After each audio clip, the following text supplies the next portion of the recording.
अभिषेक, हम लोग काफी लोगों से बात कर रहे हैं, तो सेल्फ सेंसरशिप के बारे में काफी आजकल डिस्कशन हो रहा है। कंट्रोवर्सीज तो क्रिएट होती रहेंगी सर। 4 लोग अगर जाकर थिएटर में फिल्म देख रहे हैं, उतने में तो आप 4-5 ओटीटी प्लेटफॉर्म्स का महीने भर का सब्सक्रिप्शन मिल जाएगा पूरे साल का sir. Perhaps your experience of working with Abhishek. He was the first casting director to cast me and give me my first Bollywood film Rock On 2. फरीदन भाई, मुझे तो इस तरह के मुबारकबाद मिल रहे हैं कि ऐसा लग रहा है कि मैंने लॉयर की डिग्री पा ली।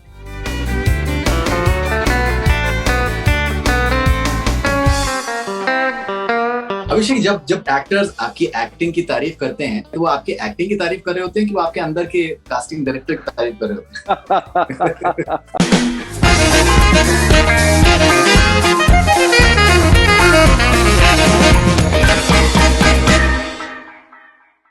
Priyanshu and Abhishek, welcome on Bollywood Hungama. Hello sir, कैसे हो आप? मैं बहुत अच्छा, आप कैसे हैं? Thank you so much. एकदम बढ़िया। और रश्मि रॉकेट के प्रोमो का रिस्पांस किस तरीके का मिल रहा है आपको? बहुत ही कमाल का मिल रहा है अभी फिलहाल तो, मतलब एटलीस्ट मुझे लोगों ने पहले पहचाना नहीं, फिर सडनली बुला रही है, तो वही है जिसको हमने थोड़ा पहले अलग अलग किरदार में देखा था। एंड ये मूंछों के साथ और आर्मी के लुक में बहुत अलग लग रहा है। And but I'm loving it, the kind of response we're getting for the trailer, for the songs and everything. I think it's a beautiful film, and abhi bas fingers crossed for the release. और Abhishek, what about you? You're playing a lawyer. Sir Faridan भाई, मुझे तो इस तरह के मुबारकबाद मिल रहे हैं कि ऐसा लग रहा है कि मैंने लॉयर की डिग्री पा ली। बिकॉज ये जिस तरह से मतलब कि अरे तू लॉयर कर रहा है। मेरे बहुत सारे पढ़े लिखे जो दोस्त हैं जो मतलब कहीं बाहर सेटल्ड हैं, they are very happy about it. मेरे लॉयर फ्रेंड्स काफी they were shocked to actually see me, because they were not expecting. I think इस तरह का कैरेक्टर एक्सपेक्ट नहीं कर रहे थे मेरे पास्ट फिल्मोग्राफी को देखकर। तो आई थिंक उनको काफी एक्साइट कर रहा है, और उनके साथ साथ मैं ऑब्वियसली बहुत एक्साइटेड हूँ, क्योंकि मुझे लगता है कि मैंने ऐसा अभी तक कुछ नहीं किया। तो this is very very new territory for me. Priyanshu, आप लोग क्या इस सब कॉन्वर्सेशन में आप लोग क्या दिलचस्पी आप रखते हैं कि दैट कौन सी फिल्म विमेन ओरिएंटेड फिल्म है, कौन सी फिल्म जो है वो मैन ओरिएंटेड है? क्या एग्जैक्टली इंपॉर्टेंट क्या है? कहानी इंपॉर्टेंट है, आपका किरदार इंपॉर्टेंट है, कि what exactly is it catering to? क्या ज्यादा जरूरी है आपके लिए? मेरे लिए कहानी बहुत इंपॉर्टेंट है। जब मैंने सुनी थी, डेफिनेटली स्पेशल चीज ये थी कि आर्मी ऑफिसर प्ले करने का मौका मिल रहा था। I come from an army background, and playing an army officer is very very special. That was emotional to you, that पहली बार आप यूनिफॉर्म पहनेंगे, अपने फादर जैसे ड्रेसअप होंगे, and you get to portray that officer. But when I heard the story, I think that really kicked me. I think ये gender test की बात मुझे पता नहीं थी पहले से भी। आई वाजंट अवेयर दैट ऐसी चीज होती है। आकर्ष को मैंने पूछा भी कि ये सब जो हम दिखा रहे हैं सिर्फ फिल्मी है, सिनेमैटिक लिबर्टी ले रहे हैं या एक्चुअली होता है? ही सेड नो, एक्चुअली इससे बहुत ज्यादा होता है। हम लोग तो इनफैक्ट कम दिखा रहे हैं। And if you can spread awareness through that, and हम लोगों ने, मैंने गूगल किया, बहुत सारे केसेस देखे हैं across the world, women athletes ने ये इसके अगेंस्ट रिपोर्ट किया हुआ है। तो मुझे कहानी बहुत स्ट्रॉन्ग लगी, अपना कैरेक्टर स्ट्रॉन्ग लगा, the kind of chemistry we are trying to show as a mature love story, the people involved, that was very very important. I think RSVP से लेके हर एक जो प्रोड्यूसर्स हैं, मैंगो पीपल, तापसी के साथ काम करने का मौका मिल रहा था। आकर्ष को तो I love him since very long, since theatre days. Abhishek, a very special guy to me. So all that culmination of the project was very very interesting. So I don't see it as a women-centric film. I think the hero of the story, a hero is always the story of the film, and there is a protagonist, and there are other people who are trying to tell a story. And I think that was my main takeaway. Sir मतलब मेरे लिए तो मतलब यही है कि ये कभी ये ग्रामर में था ही नहीं, तो कोई हीरो सेंट्रिक या हीरोइन सेंट्रिक या female male. I think it's always the story centric I think decisions हैं whenever I take up a character, whether the story is good, whether what it wants to say is something which I relate to, and do I agree? And that's very important for me to agree with my characters, or at least if I'm not agreeing with my characters, then at least to be agreeing with what the story is trying to say. So I found all of that in this film, in the script. I was not aware, बिल्कुल मुझे पता नहीं था इस तरह का एक law है, और इसकी वजह से बहुत सारे स्पोर्ट्समैन को, फीमेल स्पोर्ट्समैन को तकलीफ उठानी पड़ती है अपने स्पोर्ट्स करियर में। I had no clue. और मैंने इनफैक्ट अपने पिताजी से बात किया था, बिकॉज माई डैड वो बहुत ज्यादा स्पोर्ट्स में जैसे कहते हैं रुचि रखते हैं, और उनकी जनरल नॉलेज बहुत अच्छी है। मतलब वो बहुत पुराने स्पोर्ट्समैन, उनकी जीत, उनकी हार और उनके स्ट्रगल्स के बारे में वो नॉलेज रखते हैं, और वो ये सारी चीजें मुझसे हमेशा शेयर करते थे। तो मैंने उनको फोन किया, मैंने बोला कि पापा इस तरह का एक सब्जेक्ट है, ये फिल्म है क्या आपको? तो and then he started telling me about this whole law, about this whole system where there are so many female athletes who have lost their careers or have struggled to make their way because of this law. तो फिर लगा कि ऐसी एक चीज जिसके बारे में मुझे जानकारी ही नहीं है और जिसके बारे में मैं जानता ही नहीं हूँ, क्या वो इम्पोर्टेंट है? एक सवाल आता है ना कि क्या बोलते हैं, ये तो ऐसी कॉन्वर्सेशन होगी जो आप जानते ही नहीं है। एंड सडनली रियलाइज कि शायद सिनेमा का काम यही तो है, जिन चीजों के बारे में बात नहीं होती है, जो एक टॉफी टेबल कॉन्वर्सेशन आपके नहीं होते हैं, जिन परिस्थितियों के बारे में कभी बात नहीं होती है, उन बातों को करना, ताकि एटलीस्ट एक कॉन्वर्सेशन शुरू हो। अब उससे कोई दुनिया बदलेगी या सोसाइटी बदल जाएगा एक दिन में, वो नहीं पता है, बट एटलीस्ट हमें ये अवेयर होता है कि एक हम कमर्शियल सेटअप में एक ऐसे सिस्टम को देख रहे हैं या ऐसे लॉ को देख पा रहे हैं जो शायद इसमें अमेंडमेंट्स की जरूरत बहुत पहले से थी, आज नहीं। Pranshu, experience of working with Abhishek? I think आप जब फिल्म देखेंगे तो बताना कि हमारी इंटरनल सटल केमिस्ट्री है जो हम दोनों भी अपने कैरेक्टर्स के बीच में कर रहे हैं, क्योंकि बहुत स्पेशल रिलेशनशिप है। He was the first casting director to cast me and give me my first Bollywood film Rock On 2, जहाँ से मुझे ब्रेक मिला बॉलीवुड में। He believed in me from day one, and actually the process of there, what I had faced with him was amazing. तब से लेके फिर दोस्ती बनती गई. He kept calling me for great auditions. Their team was the one who casted me for Mirzapur and many others. So I think it was always special. Abhishek has been to me, and when we reach on a set, when you have a special person with you, you just want to enjoy it and give your best. It was beautiful. I think I was with the most comfortable people around me. Taapsee again became a friend from day one, and plus I had Akash, an old friend, and a special guy Abhishek. So we were on a very great, comfortable setup. And then when you're in that setup, you give your best. You give 110. That's what happened. Abhishek, जब actors आपकी acting की तारीफ करते हैं या आपके साथ काम करने की तारीफ करते हैं, तो वो आपकी एक्टिंग की तारीफ कर रहे होते हैं कि वो आपके अंदर के कास्टिंग डायरेक्टर की तारीफ कर रहे होते हैं? नहीं, ये बहुत ये नहीं, मैं ये शिट मैंने सोचा नहीं कभी इस बारे में।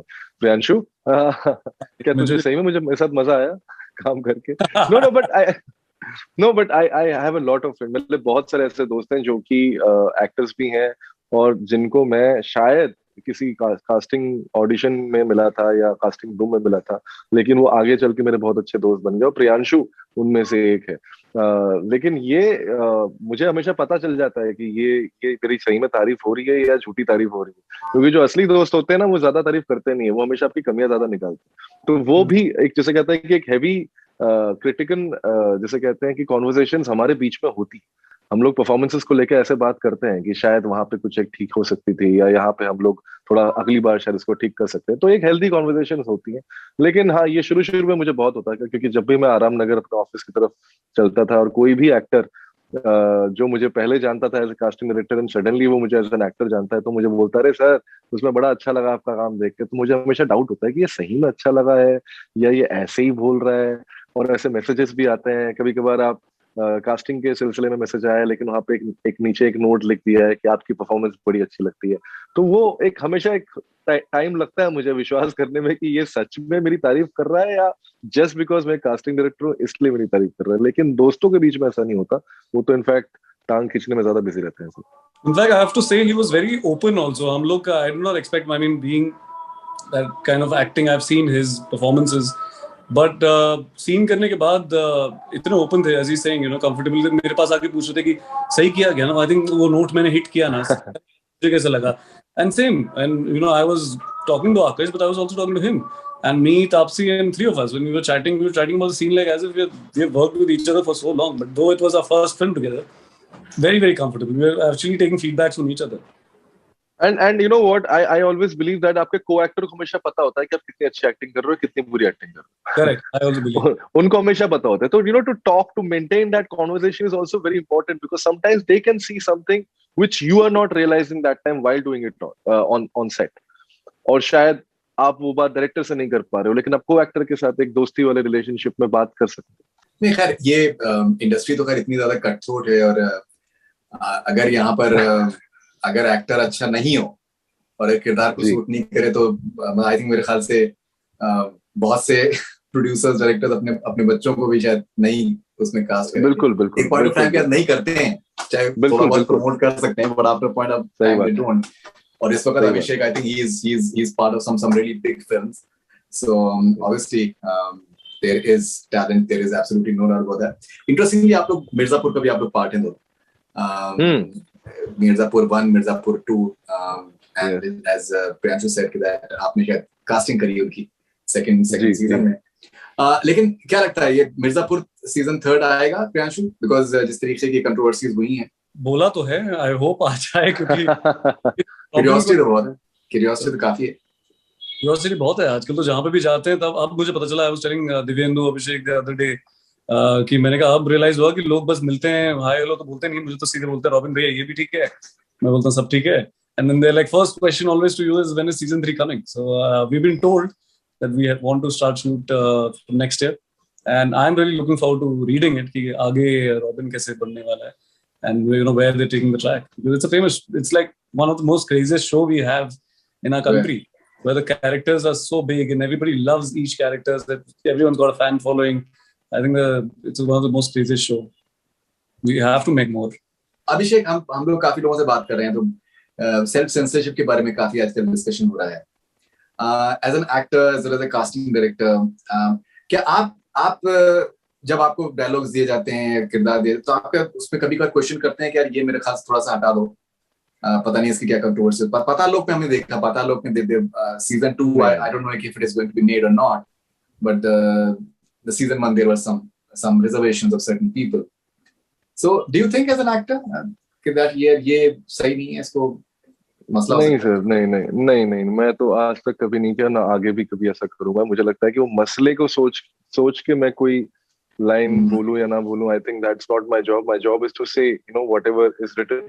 और मैंने तभी आपको बोला कि अगर मैं रिलेट करता हूँ, अगर जो चीज कही जा रही है, अगर उस चीज में मैं खुद भी बिलीव करता हूँ, तो मैं जरूर उसको करूंगा.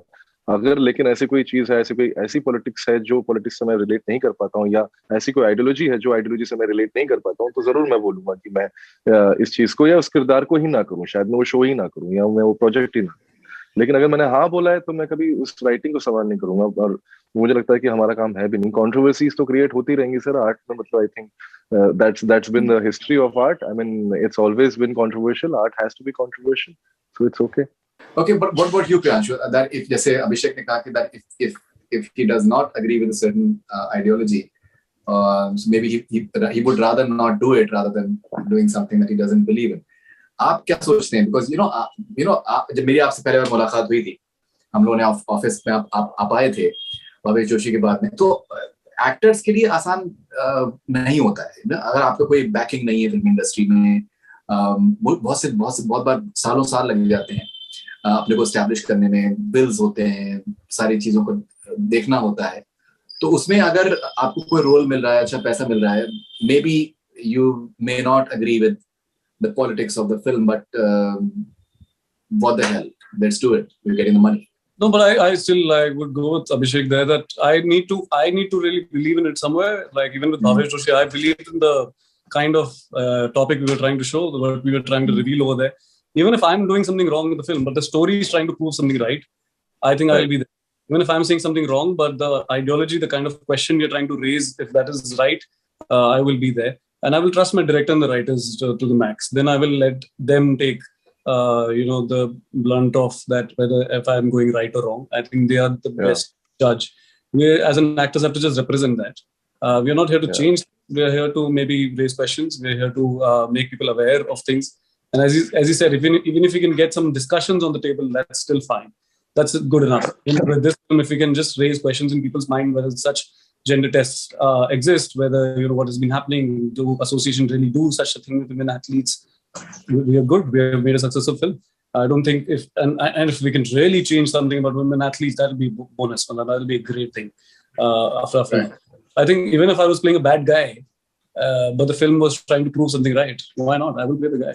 You did an Extraction. You did play a bad guy, but he was humanized. I think there was a human side to him, which was there as well. All right, so Abhishek, ये बड़ा एक interesting दौर है क्यों कि अभी suddenly जब theatres खुलने के अनाउंस हुआ, तो एकदम सडनली एकदम बिल्कुल दर्जनों के हिसाब से फिल्मों ने अपना रिलीज डेट अनाउंस कर दिया है. अब जैसे कोई भी अगर जिस फिल्में देखने का जिसको शौक है, उसको थोड़ा बहुत सेंस आ जाता है कि यार ये फिल्म जो है ये थिएटर में चल सकती है, लेकिन रश्मि रॉकेट थिएटर में चलने वाली फिल्म है, लोगों ने एंजॉय किया होता थिएटर में इसको, मतलब सर्टेन जगहों में सीटियां बजने वाली होती है। अभी आप दोनों जो है, दोनों एक्टर्स जो हैं, in a way you are creation of OTT has given you a lot of fame and a lot of work as well. लेकिन as a cinema goer, I'm sure that maybe you would have thought कि यार ये picture जो है वो theatre में मजा आता है लोगों के साथ। ये एक कुछ I think एक catch-22 वाली सिचुएशन लगती है। आप बिल्कुल आई थिंक देखिए, पहली बात तो आई थिंक रिलीज हमेशा प्रोड्यूसर्स के हाथ में होता है, उनके बिजनेस का उनके हाथ में होता है। हम लोग तो बस होप कर सकते हैं कि हाँ ये चीज हो जाए। तो आई थिंक जब बनाई गई थी तो इसको एक थिएट्रिकल रिलीज की तरह ही देखा गया था, लेकिन पैंडेमिक के दौर से आई थिंक पूरी इंडस्ट्री गुजरी है, and we know that it's been very very difficult for the industry, क्योंकि एक एंटरटेनमेंट इंडस्ट्री के लिए जो उसका मेन शोकेसिंग प्लेटफॉर्म है स्टेज थिएटर, मतलब सिनेमा बेसिकली स्टेज हो गया ना फिल्म इंडस्ट्री के लिए। तो वही अगर बंद है तो आप कहाँ दिखाएंगे? Like how do you reach people? And I think for any film it's very important to at least reach the audience. तो वो आई थिंक सबसे बड़ी ज्यादा मुझे लगता है कि वो प्रायोरिटी है मोर देन द मीडियम। और इसलिए जब रश्मि रॉकेट, अब हमें पता है कि एक OTT प्लेटफॉर्म पे रिलीज हो रही है, जी पे रिलीज हो रही है और थिएटर्स पे नहीं रिलीज हो पा रही है, लेकिन हमें एटलीस्ट ये तो पता है कि ऑडियंस तक पहुंचेगी, बजाय इसके कि यू हैव नो आइडिया कितने लोग आएंगे, क्या फुटफॉल होगा, क्योंकि अभी भी 50% ऑक्यूपेंसी पे ही खुली है।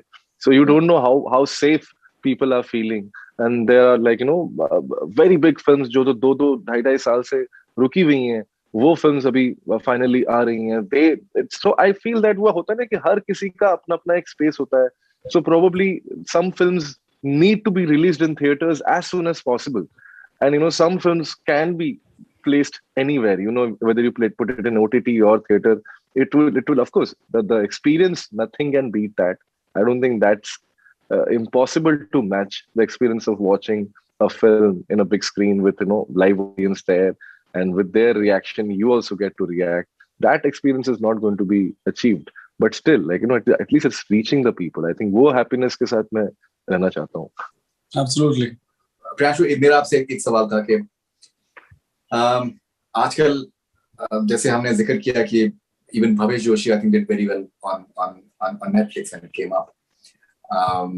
थिएटर में unfortunately उतना नहीं पसंद किया गया, मतलब उतना लोगों ने देखा नहीं। I personally loved the film. You remember that? Absolutely. and जिसने भी देखा उनको पसंद आया। लेकिन अब क्या हो रहा है कि ये जैसे OTT पे जो इतना कंटेंट है, दुनिया भर का कंटेंट अवेलेबल है आज के टाइम पे आपके पास में, और बहुत आसानी से अवेलेबल है। तो आप जब इंडियन कंटेंट के साथ में आप आइसलैंडिक कंटेंट भी है, स्पेनिश कंटेंट भी है, इंग्लिश कंटेंट भी है, अमेरिकन कंटेंट भी है, तो वो एक बहुत ही वाइड स्पेक्ट्रम हो गया है सडनली। तो क्या आपको लगता है कि वंस एक बार जब ये सारा नॉर्मलाइज चीजें होंगी, थिएटर्स ओपन होंगे, तो जो कंटेंट हमारी तरफ से आ रहा है उसमें भी कुछ तब्दीली होने के चांसेस हैं, the way we used to, because शायद वो जो एक फॉर्मूला था, शायद हो सकता है उसके अंदर कोई बदलाव आए। शायद लोग जो हैं they have become used to a different sort of narrative. Like I just give you an example. मैंने अभी 3 सीजन्स देखे हैं इसके सेक्स एजुकेशन के। अब जिस तरीके से म्यूजिक को इनकॉर्पोरेट किया है उन्होंने, गानों को इनकॉर्पोरेट किया है, दैट इज फैबुलस। कोई लिप सिंग सॉन्ग्स नहीं है, बट लेकिन वो हर सिचुएशन पे हर थोड़ी देर बाद में गाने आते हैं, बड़े इंटरेस्टिंग तरीके से आते हैं। तो क्या आपको लगता है कि कंटेंट को भी इंडिया में भी रीइमेजिन किया जाएगा और मे बी करना चाहिए, because there is too much of competition now suddenly? Yeah, absolutely. I think like Money Heist is as much a desi show as it is like a Spanish show. Yeah. आने वाला उस Money Heist पे कि I think we connect with each and every character and emotionally connect हो जाते हैं हम, watching a Spanish show or any British show. मैं बहुत बड़ा फैन हूँ Peaky Blinders का, the kind of characters there are in Peaky. इतना ज़्यादा फील हो जाता है उनके लिए कि I think now we will have to challenge ourselves to pull in people from their homes and take them to the theater. So we will have to come with new kind of storytelling. We can't stick to the formulas. We can't stick to this is how a hero should behave and heroine should behave, or a story graph has to be. We will have to crack new kind of codes. Whether it is OTT, we have OTT. So you're competing globally. Your stuff and content is watched across the globe, and especially on theaters now. The theaters will cinema goers will get. I mean, the cinema makers, filmmakers, everybody who wants to release the film on the big screen will have to really challenge themselves, because the people are really loving content right now, and for them the hero of the film is the story. So if you're making out and out funny a comedy film, whether you're making a sci-fi, make a horror, but give them a nice plot line. Otherwise, I think people will not go to the theaters. It will be difficult to pull them and take them through all the traffic. And anyway, we have become lazy in the pandemic. Exactly. And yeah. You'll think twice to go to the theater if you really are intrigued to watch that story. Only then you will make that effort. It is an effort, as you rightly said, because now it's become so easy for me to watch content across the globe, sitting at home. Will I make that effort to go out to the theaters? Park my car, parking nahi mil rahi, ye karna, wo karna, popcorn lena, all that, sitting in a theater. But yes, we love that experience because that is an experience. It's like watching a live concert and listening to music at home. So you want to go for an experience in the theaters and watch cinema and be really engrossed in it. At least cinema lovers, people who romanticize film, would want to go there. But I think that's a great step now with web, and we will be running parallelly. The web will keep giving challenges to the theaters and films, and vice versa. We will have to come up with new things. And definitely, and even in terms of costing, watching a film in a theater, it's an expensive proposition considering that आप जितने मगर 4 लोग अगर जाकर theatre में film देख रहे हैं, उतने में तो आप 4-5 OTT प्लेटफॉर्म्स का महीने भर का सब्सक्रिप्शन मिल जाएगा आपको पूरे साल का सर पूरे साल का also feel that people really want to step out also to make plans. I think right now friends के साथ कभी फैमिली के साथ कितना ज्यादा आप रेस्टोरेंट में बैठोगे या बाहर जाओगे, तो you want to now the watching a movie was always a family plan, was always a plan of friends, couples going together watching a film, let's go watch a romantic film. Date nights होती थी, अब घर पे हो रही है, लेकिन ठीक है, I think we will be moving out. People will be looking forward to going to the theaters. No, definitely, because जो at least the South cinema का consumption है, cinema का वो बिल्कुल ही different है. Master, we've seen people flock to theaters, not only in Tamil but even in Malayalam, in Kerala, for example. So you never know what people want, because till the time you actually experience that. But I think battle of stars से हटकर अब battle of stories हो जाएंगे. I think that's what that's the future we are heading towards, and that's a great future, right, for cinema. No, absolutely. I think that's a fabulous conversation. So congratulations for Rashmi Rocket. Looking forward to watching it for sure. Looks very, very interesting. Thank you. And congratulations to both of you on a fantastic journey. Both of you are having some really very fine films lined up. So all the best wishes, and hopefully we'll meet in person soon now. बहुत time हो गया. Yes sir. बिल्कुल बहुत time हो गया. Exactly. आपने वो भी ले लिया, ग्रीन स्क्रीन भी ले लिया आपने. हाँ जी, वो मैं एक्चुअली लाइब्रेरी में हूँ, तो मुझे बड़ा एक प्रॉब्लम हो रही थी कि लोगों ने मेरी किताबें मांगना शुरू कर दी. ये बेसिकली एक ये सेल्फ प्रिजर्वेशन है. Nice. All right, thank you and all the best. Thank you very much. Thanks a lot. Thank you very much. Bye. Thank you.